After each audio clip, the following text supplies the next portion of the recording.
जिसका आरंभ शंखनाद से होगा और अंत शस्त्र संधान से।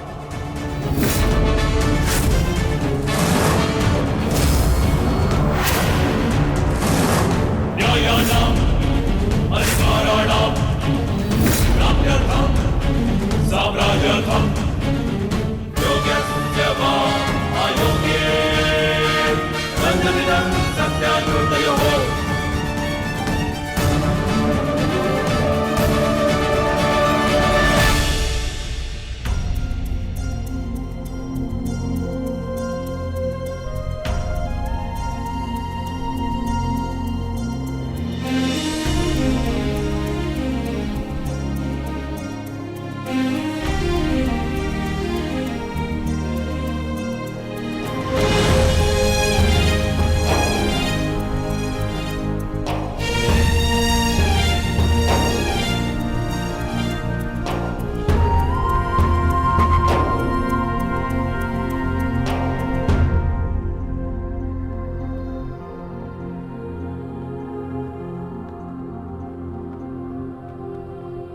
सदा प्रसन्न रहना।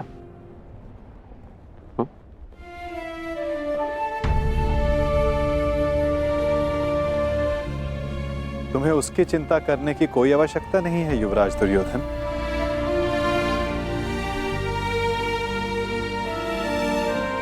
द्वारका में लक्ष्मण वधू बनकर नहीं, पुत्री बनकर प्रेम और सम्मान से रहेगी।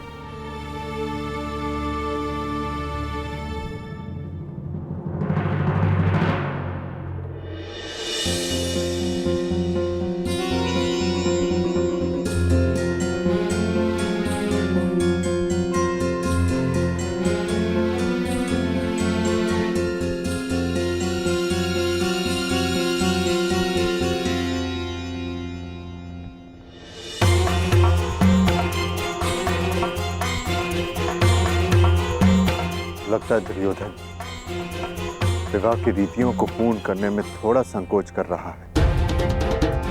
विदा के समय कन्या का पिता वर के पिता के समक्ष हाथ जोड़कर उन्हें प्रणाम करता है और वासुदेव को प्रणाम करें। कदाचित ये दुर्योधन के लिए संभव नहीं।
मेरी पुत्री से कोई भूल हो जाए तो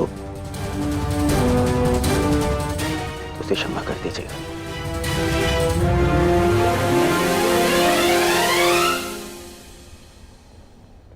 तुम्हें ये कहने की कोई आवश्यकता नहीं दुर्योधन।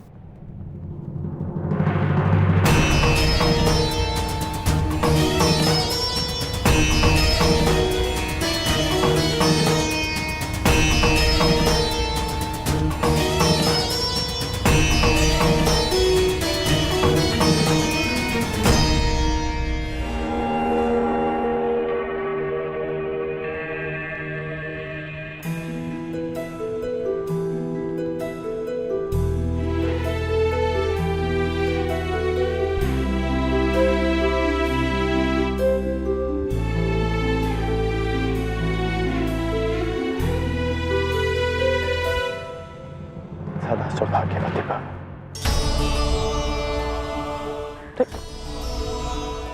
ये क्या कर रही हो तुम?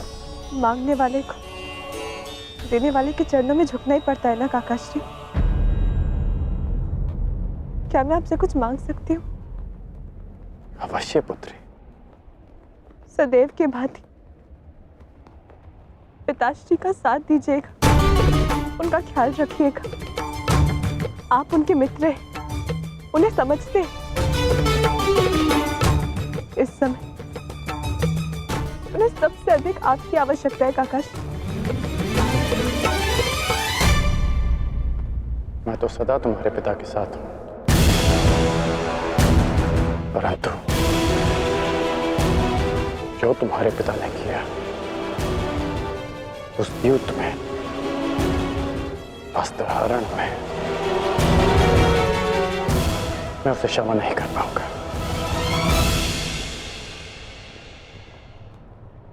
आपको उन्हें क्षमा करने की कोई आवश्यकता नहीं, परंतु पिताश्री को आपकी आवश्यकता है काकाश्री। उन्होंने जो भी किया उसके लिए आप उन्हें क्षमा मत कीजिए, परंतु केवल मेरे लिए, अपनी मित्रता के नाते।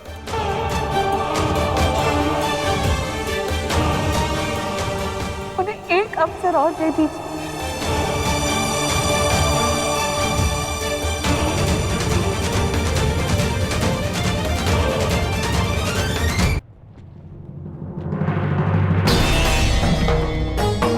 आज्ञा दीजिए गांधार नरेश, द्वारिका प्रस्थान करने का समय हो गया है।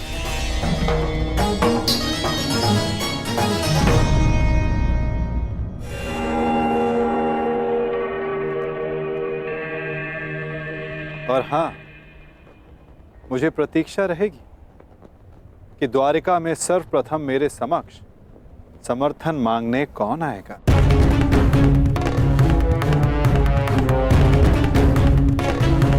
प्रणिपात।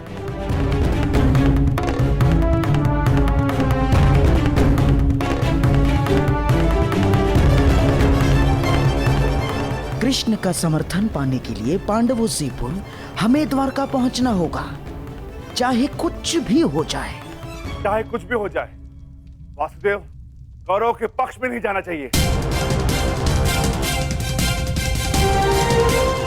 चिंता मत करो भाई, वासुदेव का समर्थन हमें ही मिलेगा। दुर्योधन से पूर्व मैं जाऊंगा वासुदेव के पास। तो ठीक है जेठ, मैं भी आपके साथ चलूंगा। नहीं भी, तुम्हारी आवश्यकता यहां पर है और मैं चाहता हूं कि तुम और अर्जुन यहां रहकर अपने अनुजों और द्रौपदी की रक्षा करो। द्वारका के लिए मैं प्रस्थान करूंगा।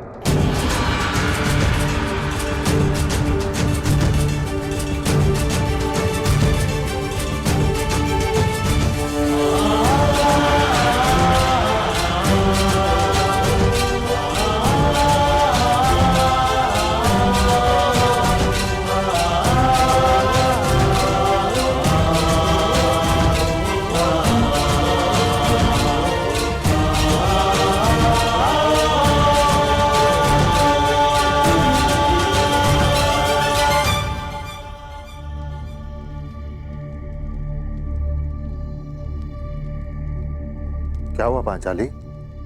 मैं आपकी इस यात्रा में बाधा नहीं बनना चाहती आर्य,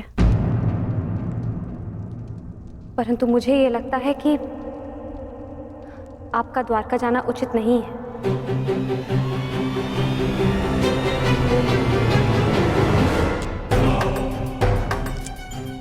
ये दुर्योधन भी इतने महत्वपूर्ण समय पर कहां चला जाता है, और ये जानते हुए भी कि उसे शीघ्र अतिशीघ्र द्वारका के लिए प्रस्थान करना है। कहां गया होगा ये?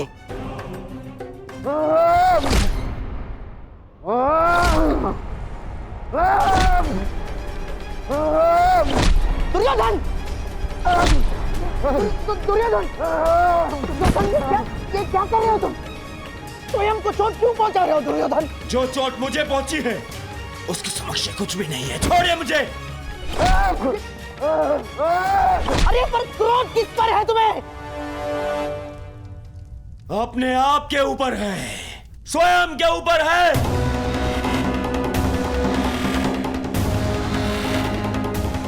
इस ग्लानि को मैं सहन ही नहीं कर पा रहा हूँ कि मुझे उस वासुदेव के समक्ष हाथ जोड़ने पड़ गए। ये यहाँ तो ये हाथ जोड़ने पड़ गए। क्रोध पर वश रखो दुर्योधन। ये बौखलाने का समय नहीं है दुर्योधन, संभालो अपने आप को। कैसे संभालूं अपने आप को?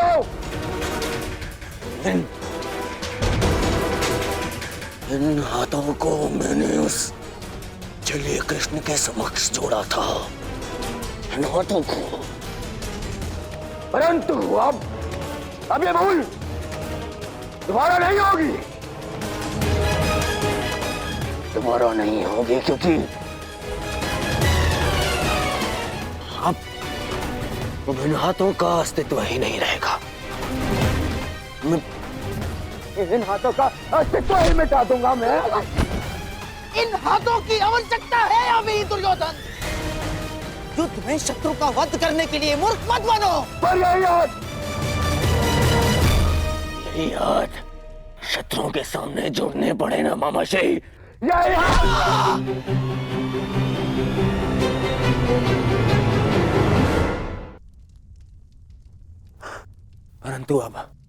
परंतु ये अंतिम बार था कि ये मैंने उस वासुदेव के समक्ष हाथ जोड़े।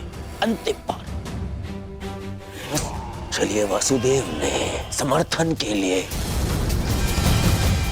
द्वारका बुलाया है ना, मुझे नहीं जाऊंगा। क्या? देखो दुर्योधन, भावनाओं में मत बहो, अपनी बुद्धि का प्रयोग करो। मानता हूं कि वो कृष्ण हमारा शत्रु है, परंतु ये मत भूलो युद्ध अब समीप है, महायुद्ध आने वाला है और केवल द्वारका ही है जिसका समर्थन हमें इस युद्ध में विजय दिला सकता है। दुर्योधन, तुम्हें कृष्ण के समक्ष हाथ जोड़कर समर्थन मांगने के लिए जाना होगा। दुर्योधन, जाना होगा।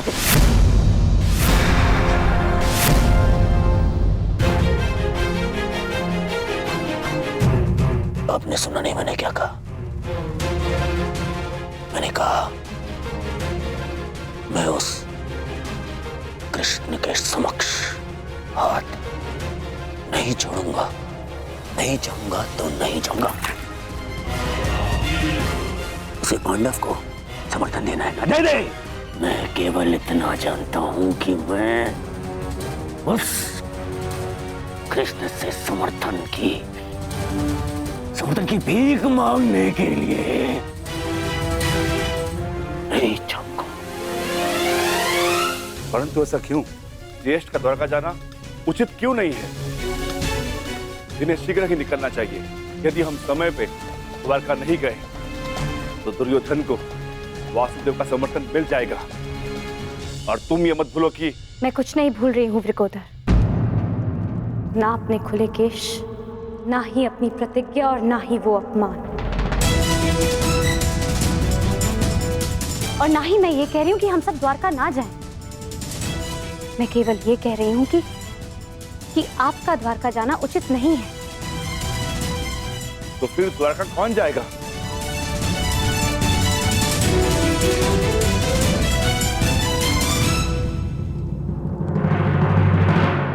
आर्य अर्जुन जाएंगे। परंतु अर्जुन क्यों? ये प्रश्न स्वयं से पूछे आर्य भीम। वासुदेव सदा हमारी सहायता को क्यों आते हैं? क्योंकि न केवल आर्य अर्जुन उनके प्रिय मित्र हैं,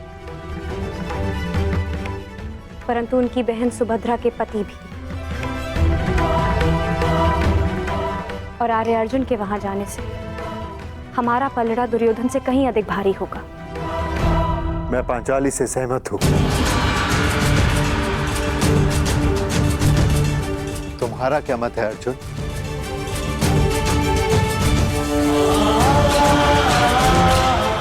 आज्ञा विजय ज्येष्ठ।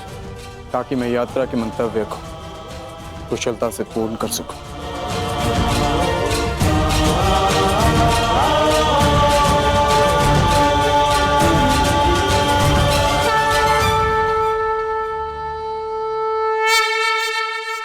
आपका यह संबोधन स्पष्ट करता है कि आप फिर से किसी योजना के साथ आए हैं। क्यों कर्ण? क्या मैं सदा बुरा ही सोचता हूँ? मानता हूँ कि हमारी सोच में भिन्नता है। मानता हूँ कि दुर्योधन के पास जब भी मैंने कोई प्रस्ताव रखा तो तुम उसके विरुद्ध रहे, जानता हूँ मैं। परंतु कर्ण, हमारी सोच में एक समानता भी है, और वो ये कि हम दोनों दुर्योधन का भला चाहते हैं। और इसी के कारण मैं तुमसे कुछ मांगने आया हूं कर्ण।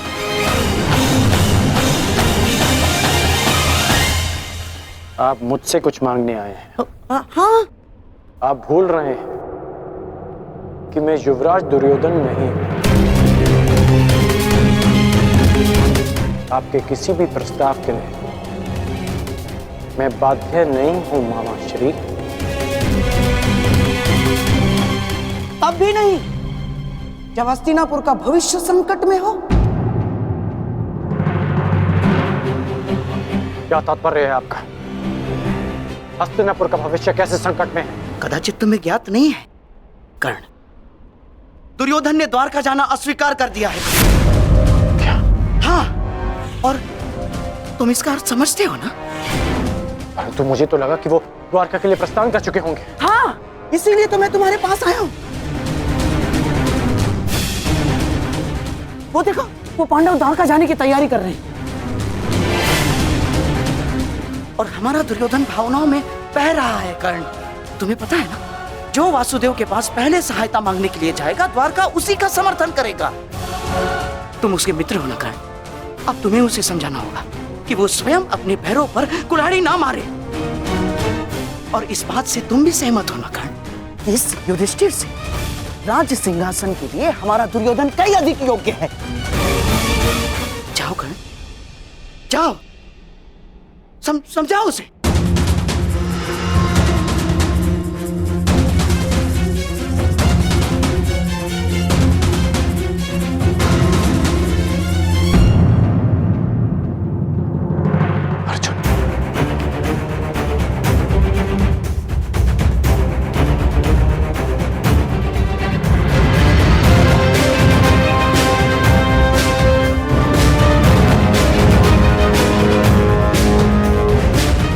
अर्जुन द्वारका के लिए प्रस्थान क्यों कर रहा है? द्वारका तो युधिष्ठिर को जाना चाहिए।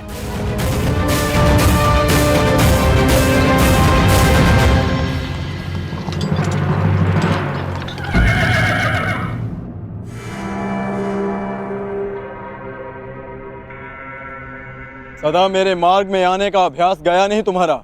क्योंकि ये मार्ग तुम्हारा नहीं है। क्या तुम द्वारका जा रहे हो अर्जुन? तुम्हें इससे कोई प्रयोजन नहीं होना चाहिए। प्रयोजन है, विशेषकर तब जब बात द्वारका की हो। वासुदेव से समर्थन की मांग युवराज दुर्योधन और युधिष्ठिर के मध्य है। वो दोनों हस्तिनापुर से संभावित राजा हैं। फिर क्यों युधिष्ठिर के स्थान पर तुम द्वारका जा रहे हो अर्जुन?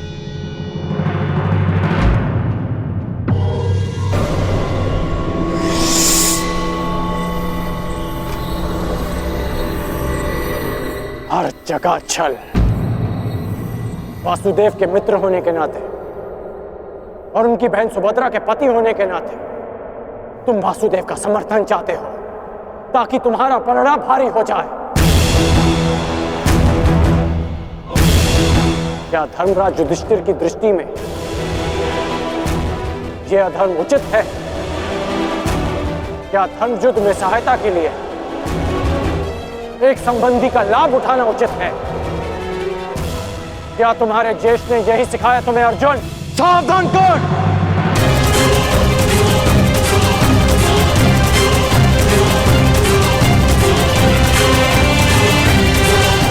ज्येष्ठ के विरुद्ध एक शब्द और मत कहना।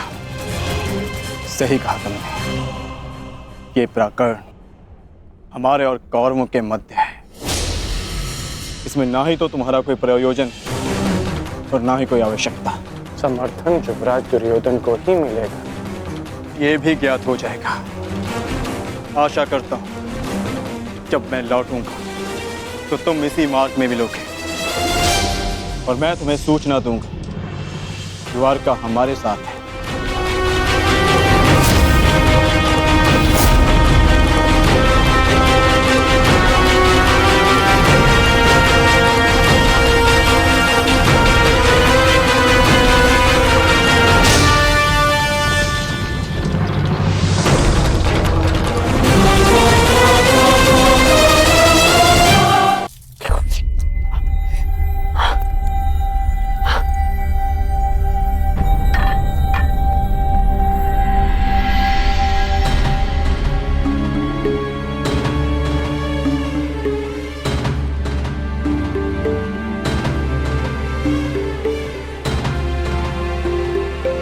तुमने मुझे देखकर मुस्कुराया इतने वर्षों बाद। महामश्री, आपने देखा कर्ण मुझे देखकर मुस्कुरा रहा था। क्यों मित्र, तुमने मुझे क्षमा कर दिया? मैंने आपको क्षमा नहीं किया युवराज, पांचाली के वस्त्र हरण के लिए मैंने आपको क्षमा नहीं किया और ना ही कर पाऊंगा।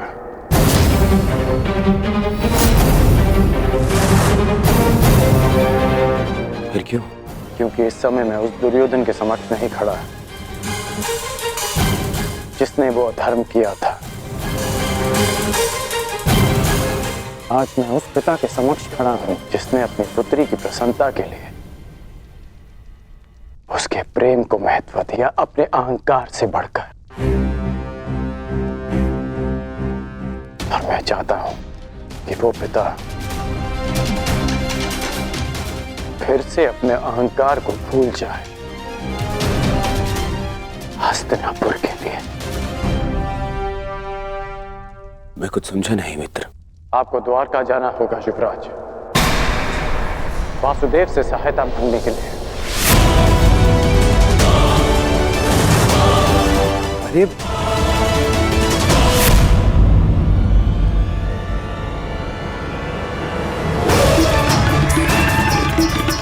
आप समझाओ।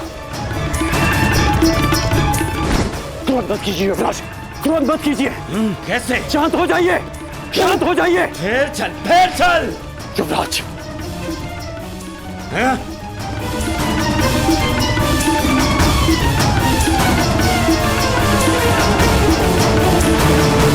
हस्तिनापुर के सिंहासन के लिए मैंने सदा आपको सबसे योग्य माना है युवराज, और मैं चाहता हूं कि यह सिंहासन आप ही का हो। परंतु इसके लिए वासुदेव का साथ बहुत आवश्यक है। मैं पहले ही कह चुका हूं, मैं उस छलिए के समक्ष नहीं झुकूंगा तो नहीं झुकूंगा, बस। वीर वो नहीं होता जो सदा अहंकार में सर उठाए खड़ा रहे। वीर वो होता है जो सर झुकाकर भी अपना उत्तरदायित्व पूरा करे। कैसा उत्तरदायित्व?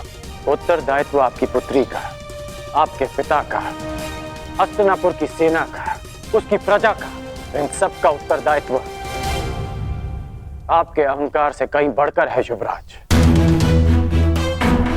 यदि हमें वासुदेव का समर्थन नहीं मिला तो इस युद्ध को जीतना असंभव होगा। मेरी बात मानिए मित्र। मित्र? तुमने मुझे मित्र कहा इतने वर्षों बाद।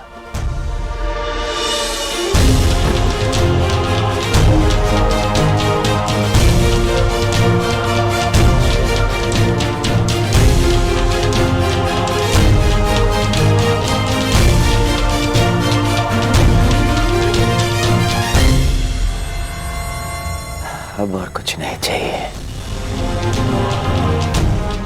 मैं आज बहुत प्रसन्न हो गया मित्र। सारा कलेश हर लिया तुमने। तुम्हारे इसे एक शब्द नहीं है। तुमने मुझे गले लगा लिया मित्र। अब तुम अपना अभिमान क्या, मैं अपना प्राण भी दे दूंगा। तुम बोलो मित्र, तुम चाहते हो मैं द्वारका जाऊं? अब मैं द्वारका जाऊंगा।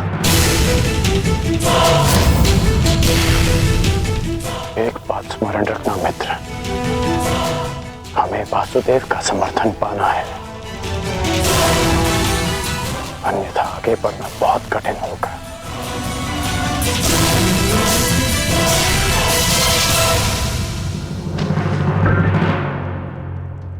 पांडवों की क्या सूचना है मामा?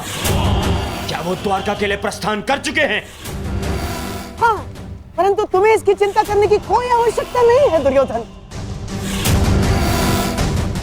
क्योंकि यह सुनिश्चित करना मेरा काम है कि वो द्वारका तुमसे पूर्व ना पहुंच पाए।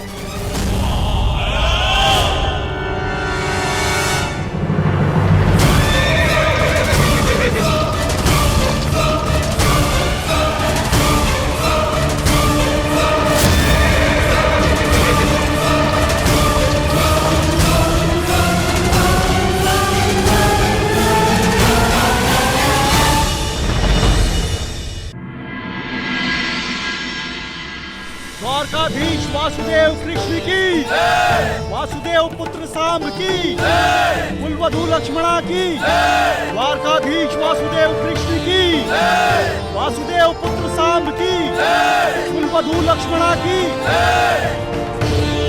समझ गए ना सब? भोजन में केसर भात और राजभोग अवश्य बनना चाहिए, ठीक है?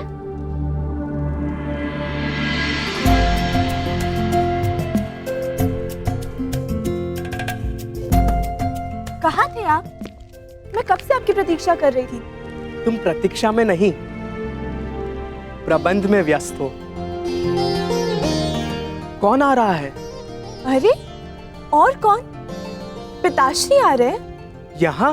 हाँ, वो विराटनगर में ससुरश्री ने घोषणा की थी ना कि युद्ध में समर्थन की मांग के लिए सबको द्वारका ही आना होगा, तो इसलिए पिताश्री यहाँ समर्थन मांगने आ रहे हैं। समर्थन?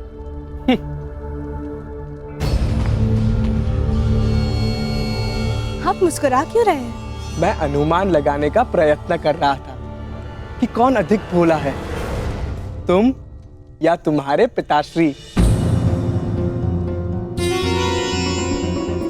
मैं कुछ समझी नहीं। वही तो समस्या है। चाहे तुम्हारे पिताश्री वासुदेव के चरणों में गिर जाए, उन्हें द्वारका का समर्थन नहीं मिलेगा। परंतु क्यों? यदि शर्त अनुसार मेरे पिताश्री यहाँ पहले पहुँच जाए, तो फिर वो समर्थन क्यों नहीं करेंगे? जितना मैं वासुदेव को जानता हूँ, वो सुनिश्चित कर ही लेंगे कि तुम्हारे पिताश्री यहाँ पहले ना पहुँच पाए, और यदि पहुँच भी गए तब भी समर्थन पांडवों को मिले, इसका कोई ना कोई रास्ता मेरे महान पिताश्री निकाल ही लेंगे। मैं नहीं मानती ससुरश्री ऐसी अनीति करेंगे। जानता हूं तुम्हें मेरी बात का विश्वास नहीं होगा, परंतु ये सूचना मिली है कि तुम्हारे पिताश्री से पूर्व वासुदेव के सखा अर्जुन द्वारका के लिए प्रस्थान कर चुके हैं। काका श्री अर्जुन? परंतु वो क्यों? नियम अनुसार तो सिंहासन के दावेदार को यहाँ आना चाहिए ना? परंतु अब देखना, मेरे पिताश्री अपने ही बनाए नियम तोड़कर समर्थन अर्जुन को ही देंगे। असंभव, मुझे विश्वास नहीं होता। अब तो समय ही बताएगा कि तुम्हारा विश्वास अधिक बलशाली है या मेरा अनुभव।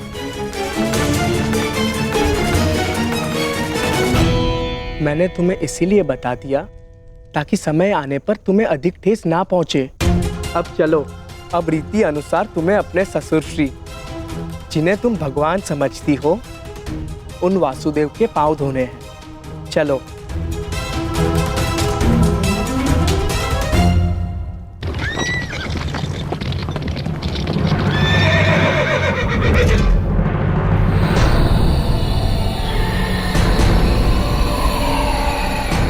कहाँ है अर्जुन?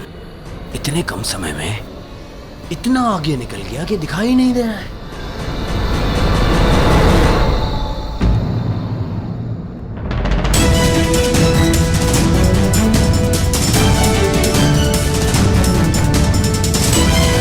अर्जुन, वो रहा।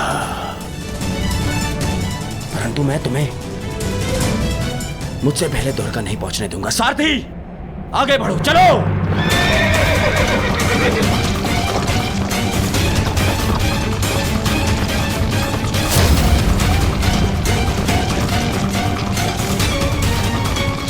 समझ में नहीं आ रहा कि कैसे इससे आगे निकलूं।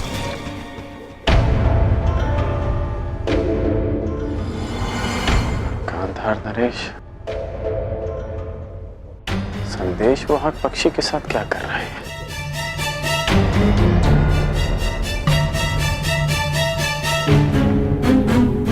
फिर किसी छल की योजना बना रहे हैं मामा श्री? ना ना, एक छल के उत्तर देने का प्रयास कर रहा हूं केवल, जो पांडवों ने किया है। आ जाओ।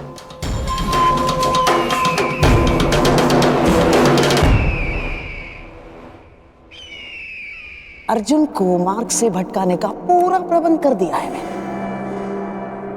अब द्वारका सबसे पहले तुम्हारा मित्र ही जाएगा।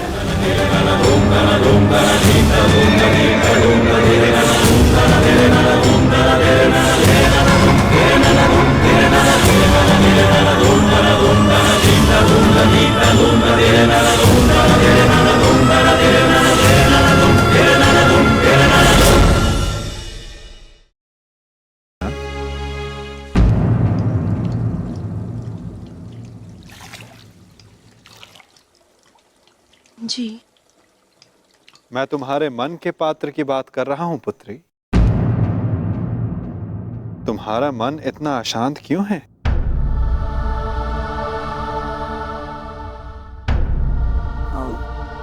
ससुर जी, वो मैं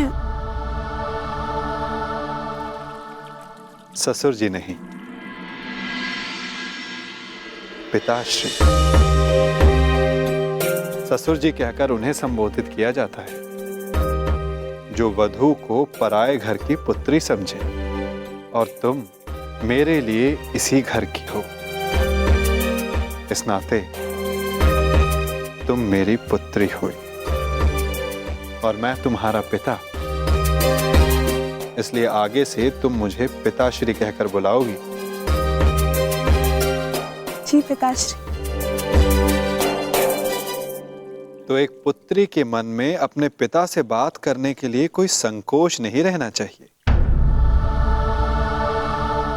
तुम अपने विचार, अपनी शंकाएं निर्भय होकर मेरे समक्ष रख सकती हो पुत्री। तो बताओ, तुम्हारा मन इतना अशांत क्यों है?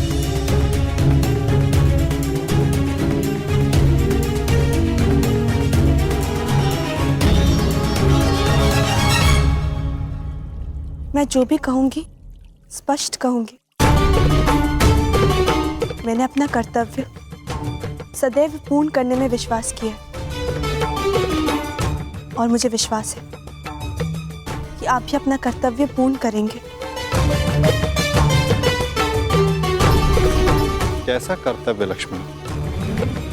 स्पष्ट कहो पुत्री। मैंने सुना है कि आप सबकी प्रार्थना सुनते हैं और उनका उत्तर भी देते हैं, और मुझे विश्वास है कि मैंने जो सुना है वो सत्य ही है। हाँ, यदि प्रार्थना सच्चे मन से की गई और शक्तिशाली हो तो मैं अवश्य सुनता हूं।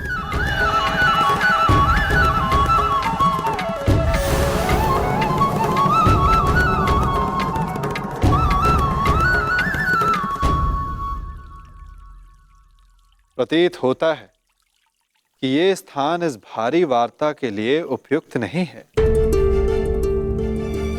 तुमने द्वारका के राजभवन के उपवन देखे? बड़े सुंदर हैं। आओ, मैं तुम्हें उपवन विहार करवाता हूं। सात्विक शीघ्रता करो।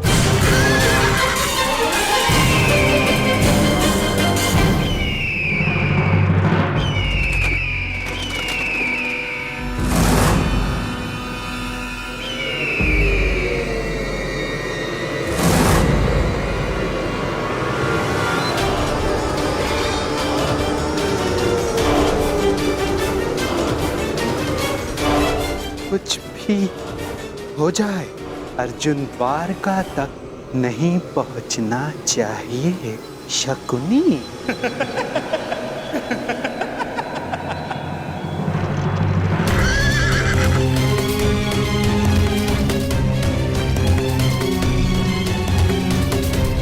द्वारका का ध्वज अर्थात मैं वासुदेव के निकट हूं, द्वारका के निकट।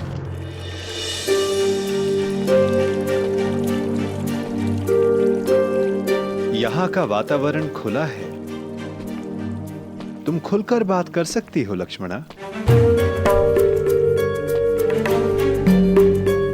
कहो, क्या संदेह है तुम्हारे मन में? संदेह है कि आप समर्थन के लिए पिताश्री को नहीं चुनेंगे। मन नहीं मानता, परंतु आज तक जो भी हुआ, जब उसे देखती हूँ तो मस्तिष्क में प्रश्न उठता है कि आप पक्षपात तो नहीं करेंगे। कैसा पक्षपात पुत्री? आपने कहा था कि द्वारका में जो भी आपके समक्ष सबसे पहले पहुंचेंगे, आप उन्हीं का समर्थन करेंगे। तो यदि पिताश्री पांडवों से पूर्व आपके समक्ष आ जाए, तो आप उन्हीं का समर्थन करेंगे ना? उन्हीं को चुनेंगे ना?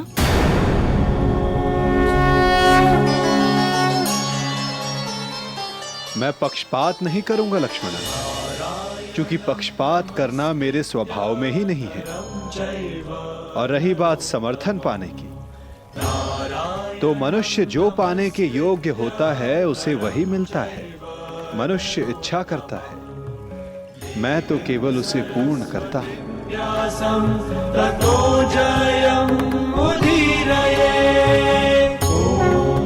प्रतीत होता है कि तुम्हें तुम्हारे प्रश्न का उत्तर अभी तक नहीं मिला। कोई बात नहीं, मैं तुम्हें थोड़ा समय और देता हूं, और एक और अवसर भी। आशा है तब तुम्हें मेरे उत्तर का अर्थ समझ आ जाएगा। और एक बात सदा याद रखना लक्ष्मणा, पहले मैं नहीं चुनता, लोग मुझे चुनते हैं। चलो, अभी के लिए इस वार्ता को यहीं रोक देते हैं, क्योंकि मुझे एक महत्वपूर्ण कार्य के लिए जाना है। तब तक तुम मेरे उत्तर का अर्थ समझने का प्रयास करो।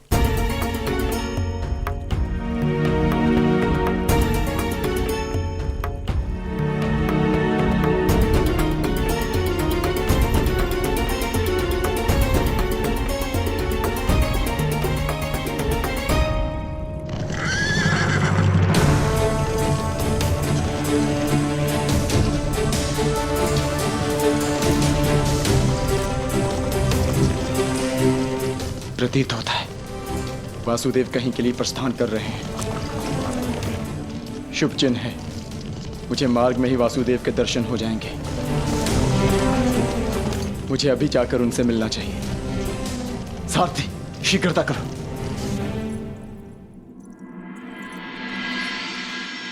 ससुर श्री इस समय अचानक कहाँ चले गए? यदि पिताश्री आ गए तो फिर क्या होगा?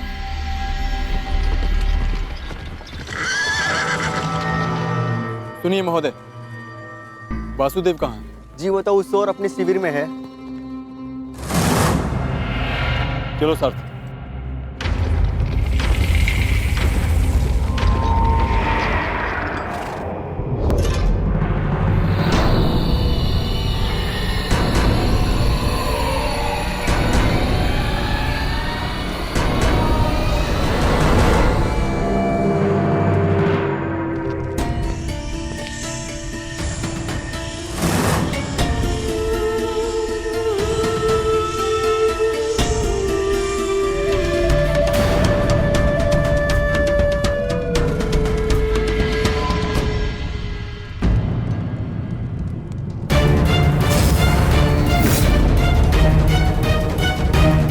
वासुदेव,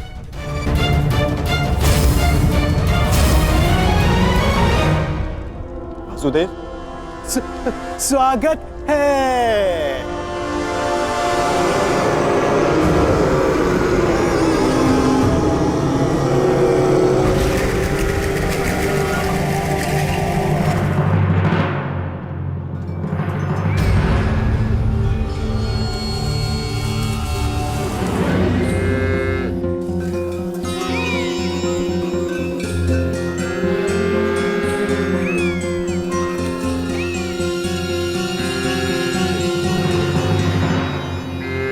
पिताश्री,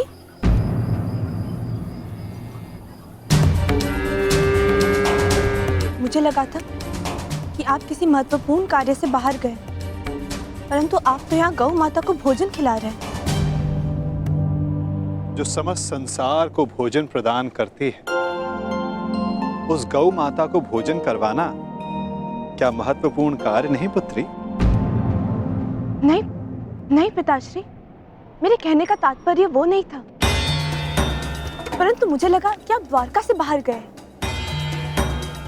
मैंने कहा था कि मैं किसी महत्वपूर्ण कार्य के लिए जा रहा हूं, ये नहीं कि मैं बाहर जा रहा हूं। हमें सदा वहां होना चाहिए जहां हमारी आवश्यकता हो, फिर चाहे वो द्वारका के अंदर या फिर द्वारका के बाहर किसी स्थल पर। स्वागत है प्रिय अर्जुन। मैं हूं वासुदेव, पौंड्रक वासुदेव।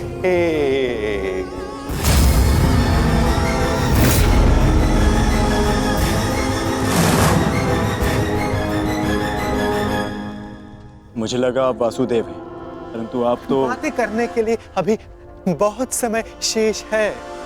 गांडीवधारी अर्जुन, बहुत लंबी यात्रा से आए होगे, विश्राम करो, विश्राम। क्षमा चाहता हूं, मुझे लगा आप वासुदेव हैं इसलिए यहां रुक गए, परंतु आप वासुदेव नहीं हैं। क्या? मैं वासुदेव नहीं? तो तुम्हें क्या लगता है कि तुम्हारे समक्ष कौन खड़ा है? हाँ?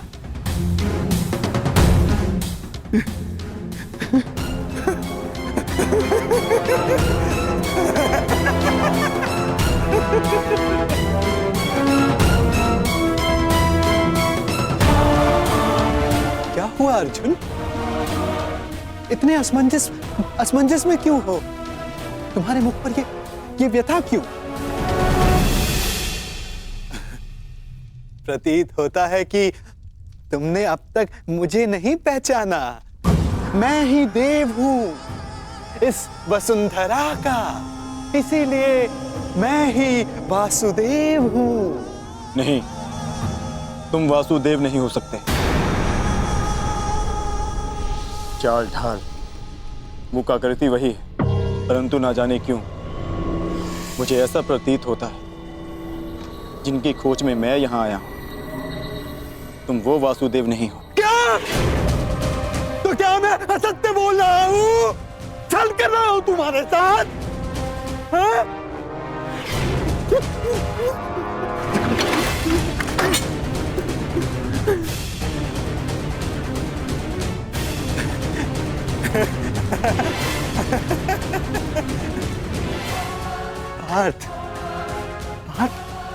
मैं ही वास्तविक वासुदेव हूं, वास्तविक वासुदेव, तुम्हारा सखा।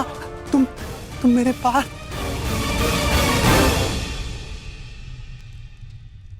परंतु तुमने मुझे पहचाना नहीं। बहुत पीड़ा हुई मेरे हृदय को। परंतु इसमें तुम्हारा कोई दोष नहीं, कोई दोष नहीं तुम्हारा अर्जुन, कोई दोष नहीं। इसमें दोष है तो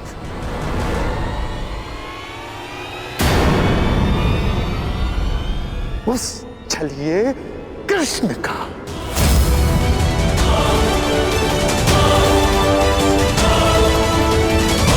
जिसने तुम्हारे जैसे ना जाने कितने भोले भाले लोगों को ठगा है,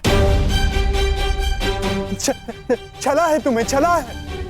परंतु तुम भाग्यशाली हो पार्थ, जो तुम मुझसे मिले वास्तविक वासुदेव से। हाँ, मैं ही वास्तविक वासुदेव हूं। जब समस्या उलझन बनकर मन मस्तिष्क पर हावी हो जाए तो उचित यही होता है कि उसे कुछ समय के लिए भुला दिया जाए। तब वो उलझन स्वयं ही अपने आप को सुलझा लेती है।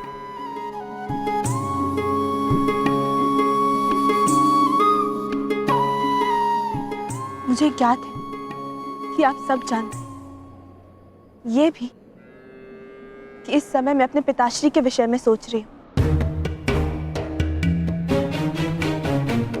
मानती हूँ कि इसमें मेरा अपना स्वार्थ है, परंतु क्या ये आपका कर्तव्य नहीं कि आप मेरे पिताश्री को एक अवसर दें? अब तो वो आपके भी संबंधी है, क्या उनकी सहायता करना आपका कर्तव्य नहीं? मैं अवसर हर मनुष्य को देता हूं, परंतु अवसर का लाभ मनुष्य उतना ही उठा सकता है जितने के वो योग्य हो। और जैसे कि मैंने कहा, इस संसार का प्रत्येक मनुष्य मेरे लिए समान है।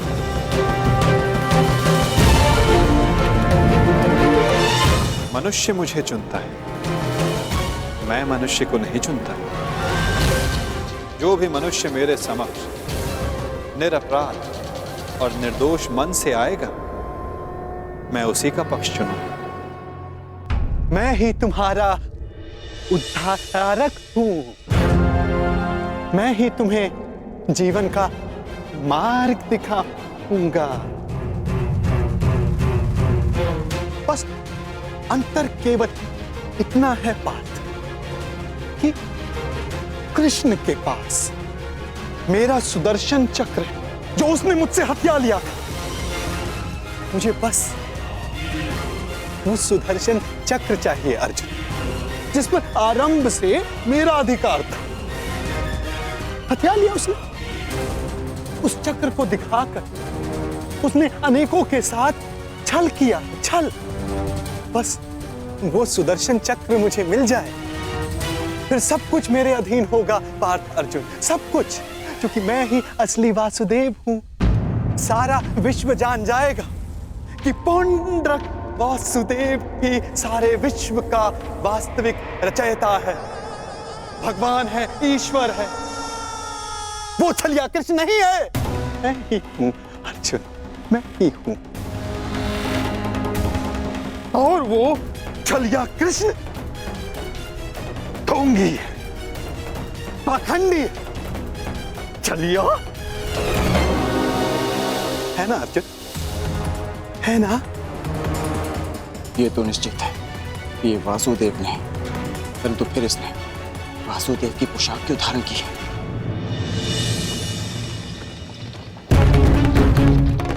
मैं आ रहा हूं छलिया कृष्ण, तुझे मेरी सहायता करनी ही पड़ेगी। मैं आ रहा हूं।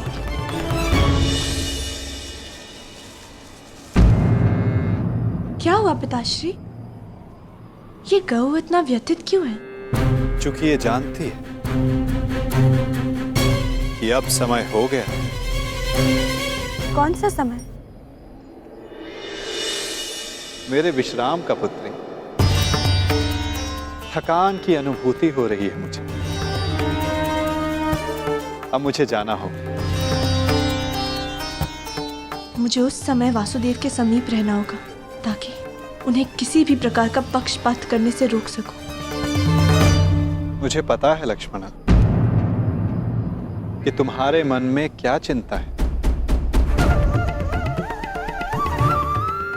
परंतु मेरा विश्वास करो, जो भी मेरे समक्ष प्रथम आएगा मैं उसी का समर्थन करूंगा।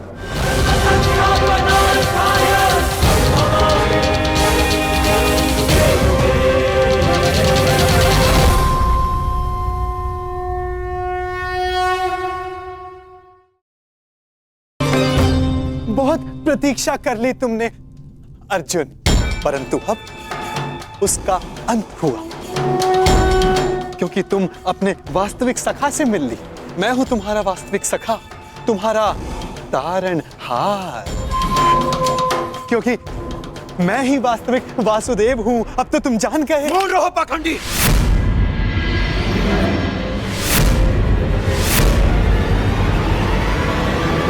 तुम्हें क्या लगता है कि वासुदेव की पोशाक धारण कर लेने से तुम वासुदेव बन सकते हो? दया आती है तुमको देखकर अर्जुन। जो पहले आया तुम्हारे समक्ष उसी को वासुदेव समझ लिया। हाँ? बहुत बड़ी भूल कर रहे हो तुम, परंतु अब तुम चिंता मत करो पार्थ अर्जुन। अब तुम मुझसे मिल लिए हो ना, सब ठीक हो जाएगा। मैं तुम्हारी इस भूल को सुधारूंगा। भूल तुमने की है और आंखें भी तुम्हारी बंद हैं। वासुदेव कर्म में विश्वास रखते हैं, दिखावे में नहीं। पर वास्तविक वासुदेव अपने आप की प्रशंसा नहीं करते और ना ही दूसरों की आलोचना। उनके कर्म ही उन्हें वासुदेव बनाते हैं और वो स्वयं से पूर्व संसार के हित की सोचते हैं।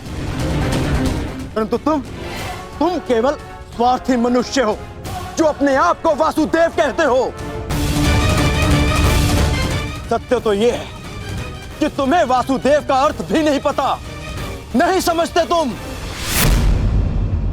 स्वप्न से बाहर निकलो, सत्य क्या है उसे समझो। मौन रहो दुस्साहसी।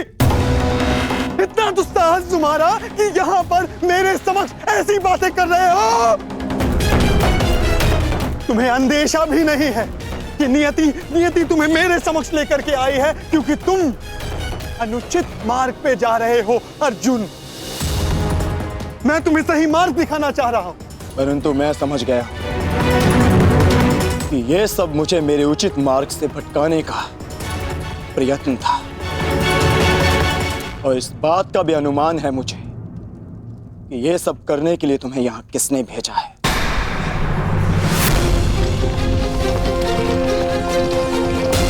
परंतु मेरे और मेरे लक्ष्य के मध्य कोई नहीं आ सकता, कोई नहीं।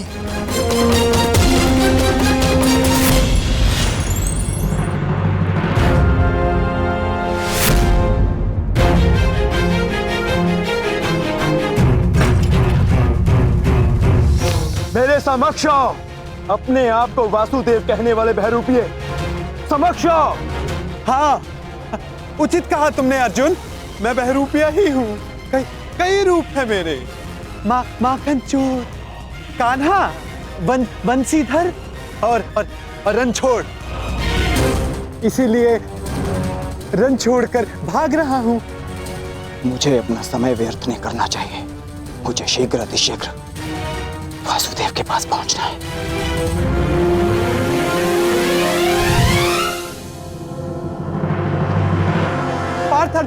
पार्थ अर्जुन कहां जा रहे हो अर्जुन? अर्जुन, मुझे छोड़कर कहीं नहीं जा सकते अर्जुन। घर से आपका तात्पर्य अंग से है ना, या हस्तिनापुर के राजभवन से? आपके इस यथाकथित समाज में मेरे और मेरी माता के लिए कोई स्थान नहीं।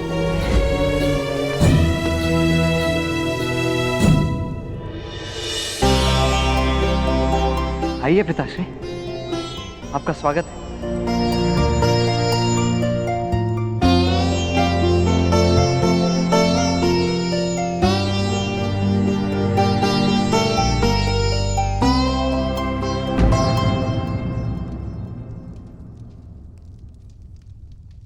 क्या हुआ सुप्रिया? कुछ नहीं,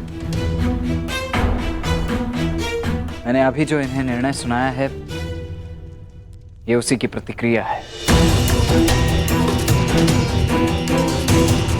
कैसा निर्णय?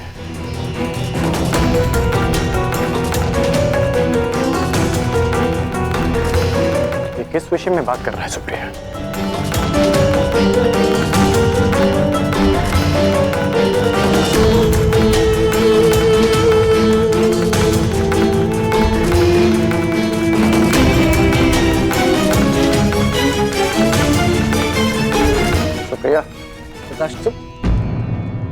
वो कुछ नहीं कह पाएंगी, परंतु मैं बताता हूं। वो मैं आपसे धनुर्विद्या और युद्ध कला का ज्ञान सीखना चाहता हूं।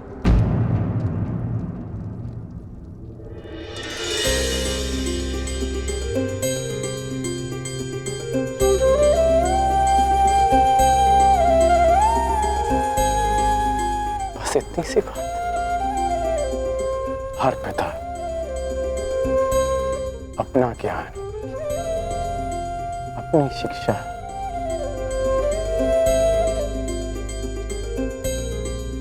अपने संतान को देना चाहता है। मुझे बहुत प्रसन्नता होगी तुम्हें सिखाकर।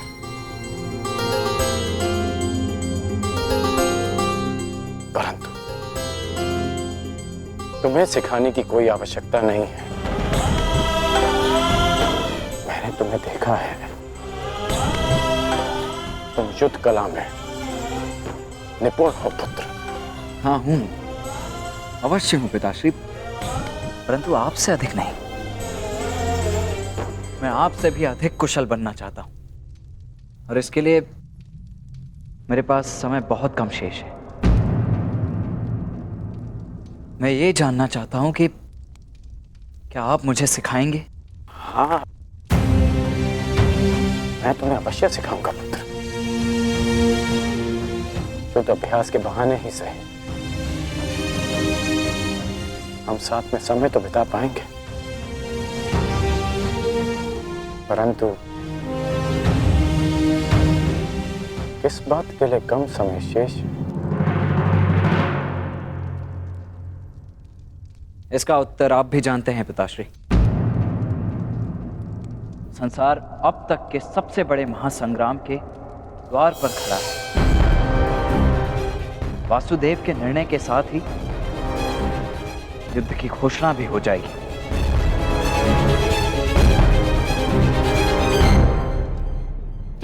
ठहरो पार्थ, ठहरो।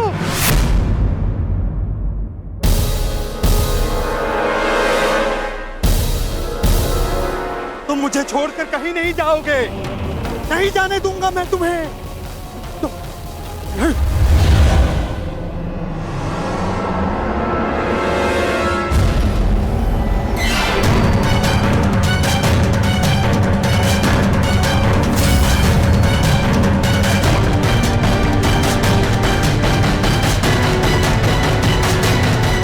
कहीं नहीं जाने दूंगा तुमको।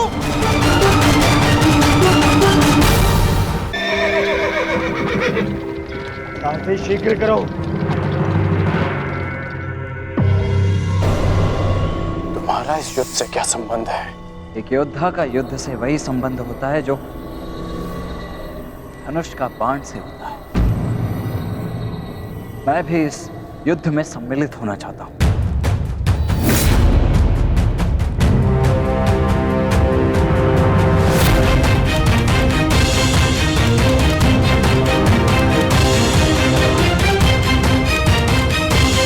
इसीलिए तुम मुझसे परीक्षण लेना चाहते थे?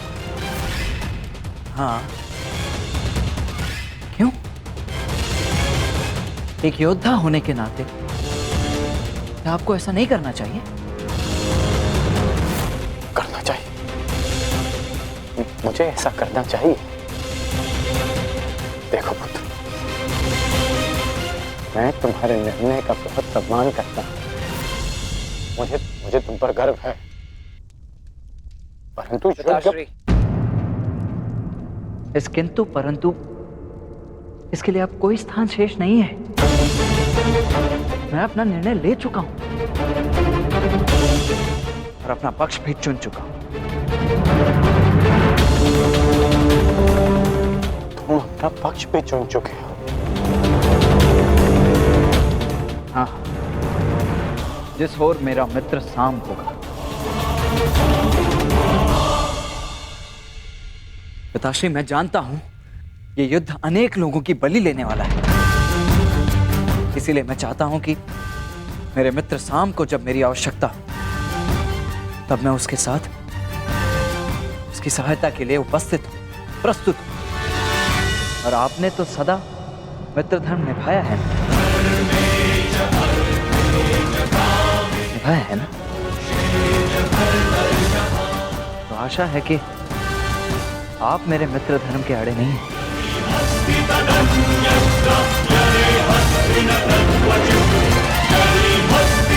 मुझे अभ्यास करने जाना है।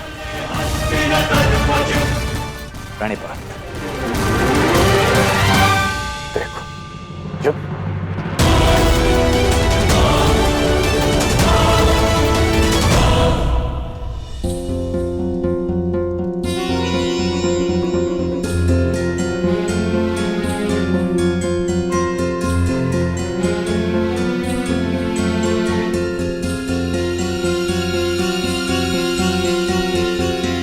रहने दो पुत्री, तुम एक राजकुमारी, तुम्हें इतना परिश्रम करने का अभ्यास नहीं है, थक जाओगी। नहीं पिताश्री, आप चिंता मत कीजिए, मैं कर लूंगी।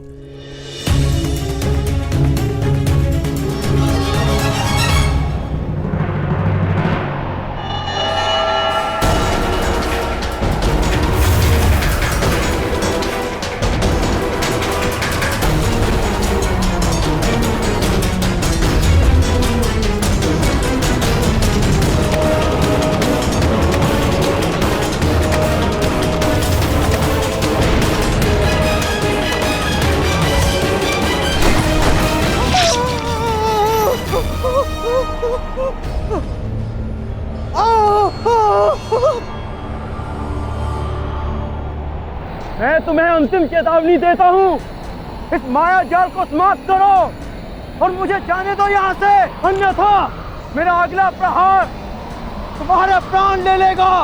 और मेरा अगला प्रहार तुम्हारे जीवन का अंतिम क्षण होगा अर्जुन।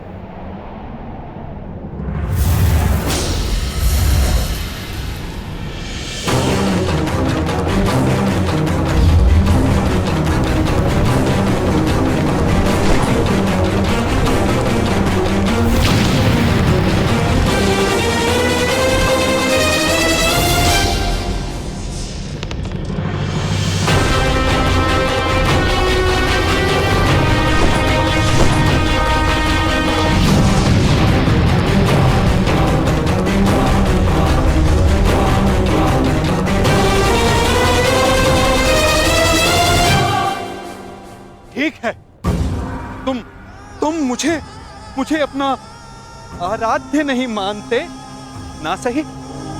तुम जा सकते हो, क्योंकि मैं तुम्हारा शत्रु नहीं, ना तुम मेरे शत्रु हो।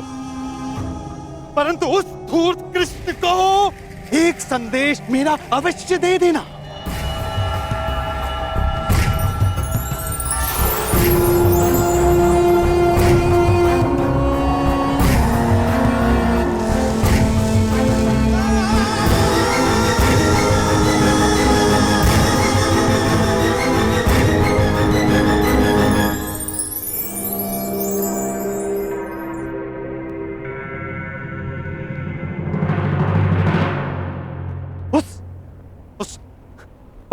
पाखंडी कृष्णा को ये उपहार दे देना, समझ जाएगा।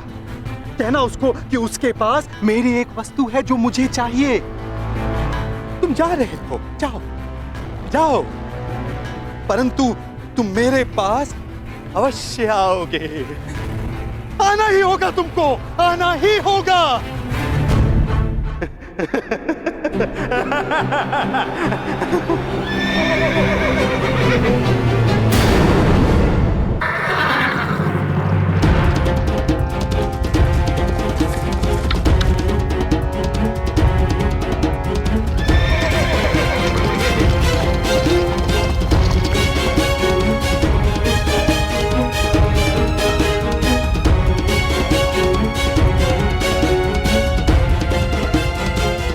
प्रतीत होता है कि अर्जुन अब तक द्वारका नहीं पहुंचा।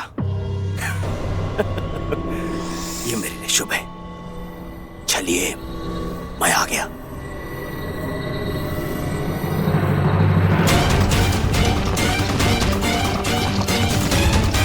और शीघ्रता करो सारथी।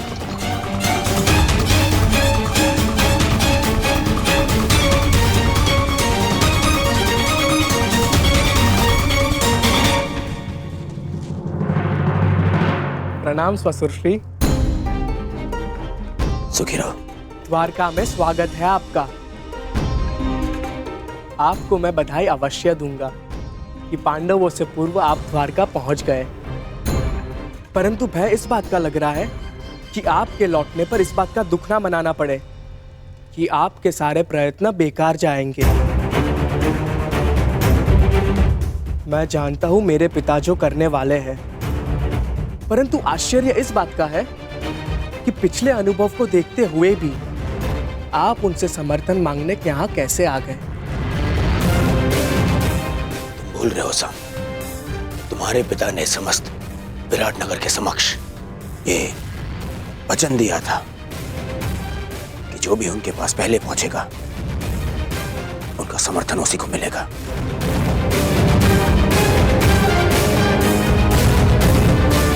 और देखो मुझे, मैं पांडवों से पहले यहां पहुंचा हूं।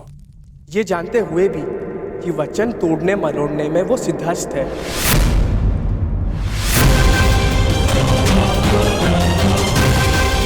उस सब बात में पहले मुझे केवल इतना बताओ कि तुम्हारे पिता इस समय कहां पे हैं? मुझे उनसे अभी मिलना है। इस समय वो विश्राम कर रहे हैं। मुझे विश्वास है इसमें भी उनकी कोई चाल है। कहां है तुम्हारे पिता का विश्राम कक्ष?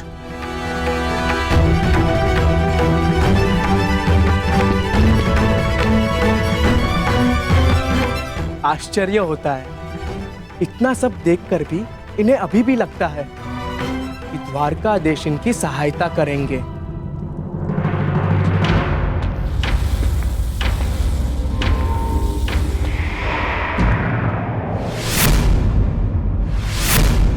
दुर्योधन का रथ! हे ईश्वर, कहीं माधव ने उसे समर्थन का वचन तो नहीं दे दिया?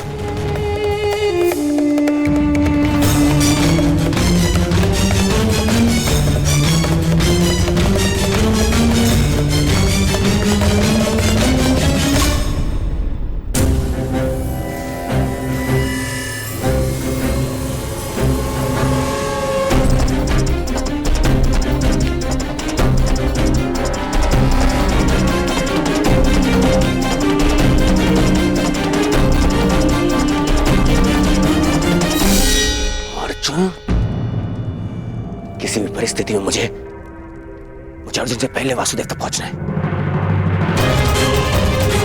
वासुदेव कहाँ है? वो अपने कक्ष में विश्राम कर रहे हैं।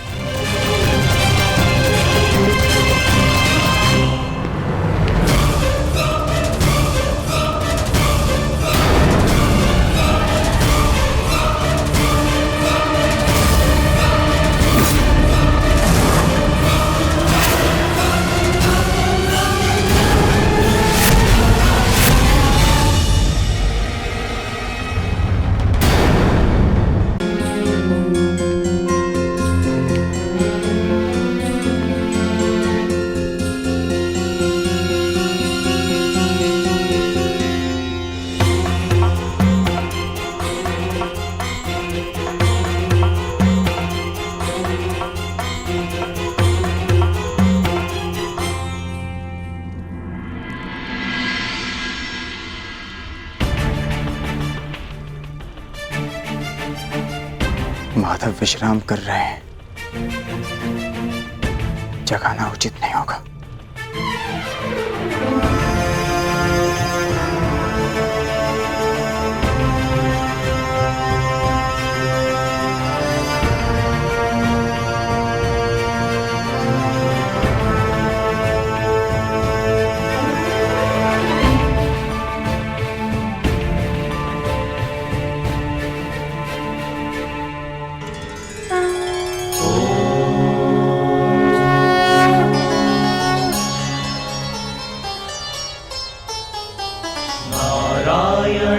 नमस्कृत्य नरं चैव नरोत्तमम्। अरे अर्जुन, एक वर्ष किन्नर क्या रहे, तुम तो क्षत्रियों के लक्षण ही भूल गए। केवल समर्थन पाने के लिए तुम क्षत्रिय कुल का अपमान कर रहे हो तुम तो। धरा पर बैठ गए ऐसे। जो इस धरा के स्वामी हैं, उनके समक्ष ब्राह्मण क्या और क्षत्रिय क्या।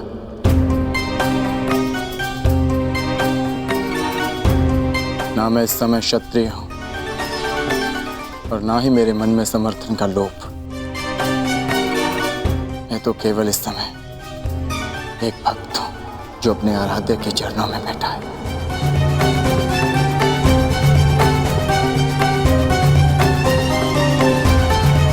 बैठो बैठो।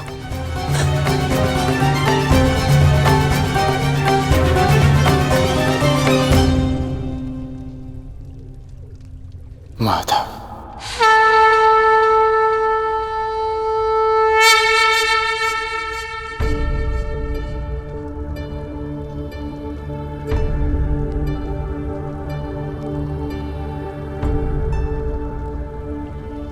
कब आए पार्थ?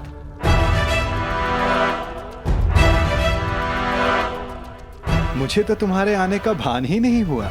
आप विश्राम कर रहे थे माधव, इसलिए जगाना उचित नहीं समझा। और तुम नीचे क्यों बैठे हो? इधर आओ, मेरे समीप आकर बैठो। माधव, मैं यहाँ आपका युद्ध के लिए समर्थ। अरे ठहरो, यहाँ पे पहले मैं आया तो समर्थन मांगने का अधिकार मेरा है। अरे दुर्योधन, तुम भी यहाँ हो? आश्चर्य। आश्चर्य?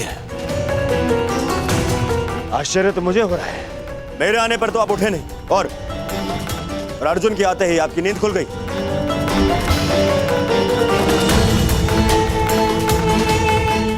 वासुदेव, मैं यहां अर्जुन से पूर्व उपस्थित हुआ हूं, इसलिए समर्थन मांगने का अधिकार पहले मुझे मिलना चाहिए।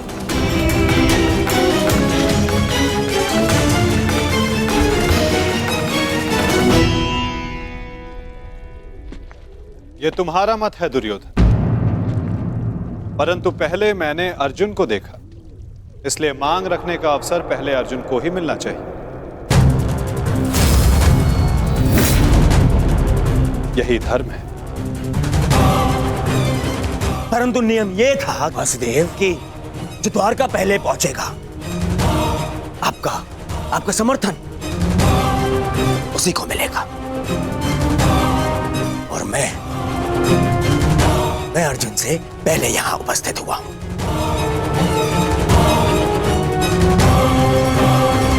कदाचित तुमने नियम ठीक से नहीं सुना था दुर्योधन। नियम यह था कि द्वारका पहुंचकर मेरे समक्ष आकर प्रथम जो समर्थन की मांग करेगा, मैं उसका साथ दूंगा। अब आप कुतर्क का सहारा ले रहे हैं वासुदेव।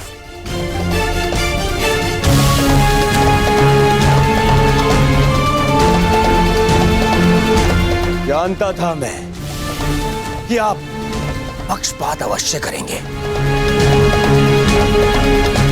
आरोप मत लगाओ माधव पर।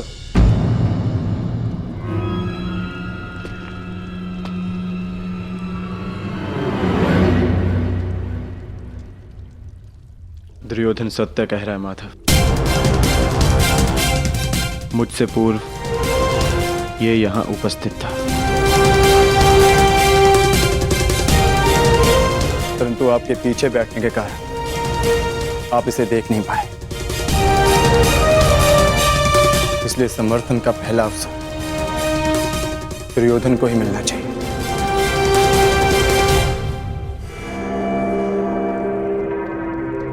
कुछ समझ में आया दुर्योधन? कुछ मांगने के लिए अहंकार नहीं, विनम्रता होनी चाहिए।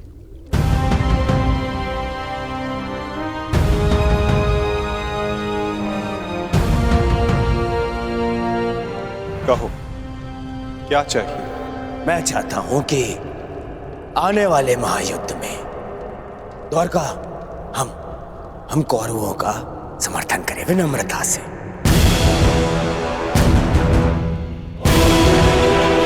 अपनी मांग पर अड़िग हो? हाँ, अड़िग हूं।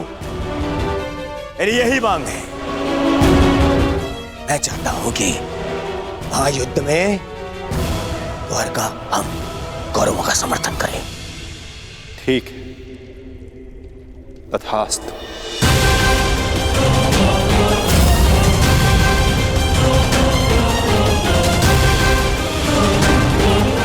परंतु तुम्हारे इस वचन ने मुझे बहुत बड़ी उलझन में डाल दिया है दुर्योधन। अब मुझे हस्तिनापुर के साथ साथ इंद्रप्रस्थ की भी सहायता करनी होगी। असंभव! यह असंभव है। ये पक्षपात है। परंतु तुमने यही तो मांगा है गांधारी नंदन। मैंने वचन बोलने से पूर्व अपने मन की तुला पर उन वचनों को तौल लेना चाहिए दुर्योधन।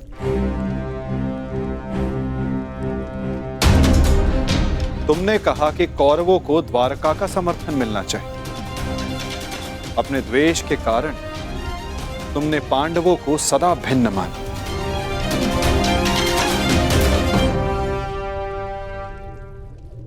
परंतु नीति अनुसार हर कुरु संतान कौरव है और पांडव भी उसी कुरु वंश के हैं जिसके लिए तुमने सहायता की मांग रखी है।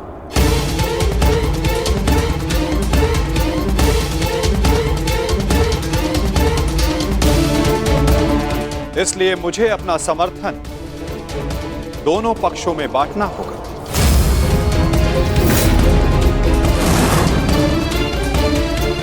इसलिए मुझे अपना समर्थन दोनों पक्षों में बांटना होगा।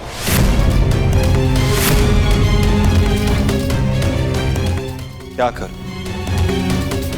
पक्षपाती होना मेरे स्वभाव में जो नहीं। पक्षपात तो कर ही रहे हैं आप। हम दोनों एक दूसरे के विरुद्ध खड़े हैं। तो स्पष्ट कीजिए, हम दोनों को एक साथ कैसे समर्थन देंगे आप?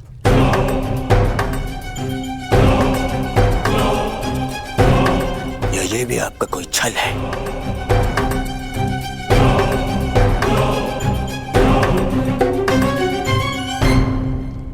विभाजन से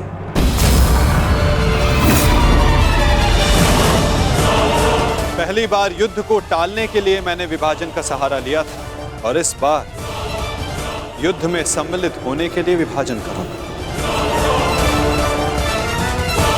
मैं द्वारिका की शक्ति को 2 भागों में विभाजित करूंगा।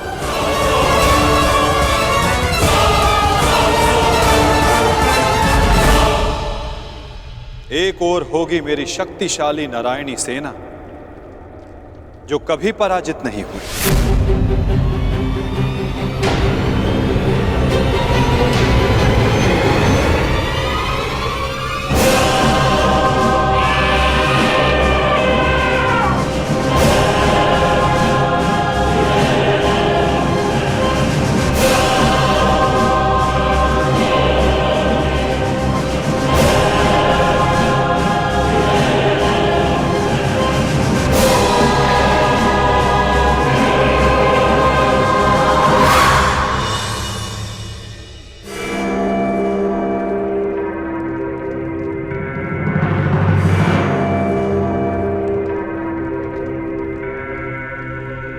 और दूसरी ओर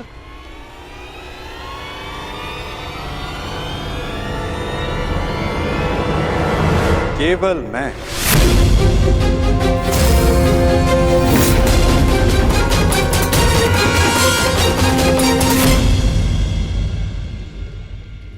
अकेला और निहत्था। मैं वचन देता हूं, किसी भी परिस्थिति में मैं इस युद्ध में अस्त्र नहीं उठाऊंगा।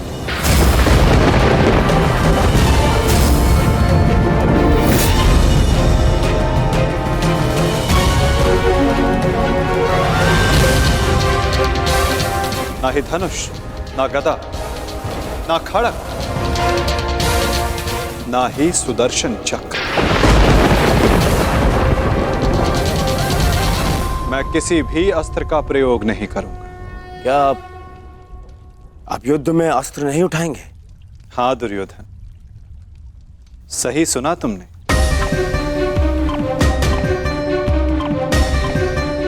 मैंने निर्णय ले लिया है कि मुझे क्या चाहिए। नहीं दुर्योधन, पहले तुम्हें मांगने का अवसर नहीं मिलेगा। क्या? ये मांग कुरुवंश के मध्य हो रही है और अर्जुन तुम्हारा अनुज है, और धर्म कहता है कि मांगने का पहला अधिकार अनुज का होता है। कोई अनुज नहीं है, वो शत्रु है ये मेरा।